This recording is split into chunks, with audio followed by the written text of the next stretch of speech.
தாய் தமிழ் உறவுகளுக்கு வணக்கம். முன்னாள் முதலமைச்சர் வீட்டில் சிஐடி சோதனை. சற்று முன் முன்னாள் முதலமைச்சர் வீட்டில் சிஐடி சோதனை என்ற தலைப்பில் இந்த காணொளியை காண்கிறோம்.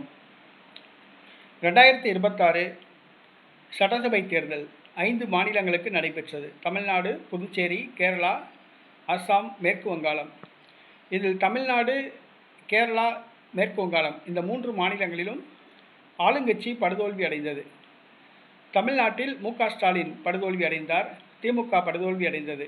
அதேபோன்று மேற்கு வங்காளத்தில் மம்தா பானர்ஜி திரிணாமுல் காங்கிரஸ் படுதோல்வி அடைந்தது. மம்தா பானர்ஜி தான் போட்டியிட்ட தொகுதியிலேயே அவர் தோற்றுப்போனார். தற்பொழுது அவரது கட்சி சட்டமன்ற உறுப்பினர்களையும் பாராளுமன்ற உறுப்பினர்களையும் பாரதிய ஜனதா கட்சி தன் பக்கம் இழுத்து கட்சியை உடைக்க அனைத்து ஏற்பாடுகளையும் செய்து வருகிறது. இந்த சூழ்நிலையில் மம்தா பானர்ஜிக்கு மேலும் இடையூறு கொடுக்கும் விதமாக சற்று முன் மம்தா பானர்ஜி வீட்டில் சிஐடி சோதனை நடைபெற்று வருகிறது. மம்தா பானர்ஜி மற்றும் அந்த திரிணாமுல் காங்கிரஸ் கட்சியின் பொதுச் செயலாளரும் மம்தா பானர்ஜியின் மருமகனுமான அபிஷேக் பானர்ஜி ஆகியோரது வீடுகளில் சிஐடி சோதனை நடைபெற்று வருகிறது.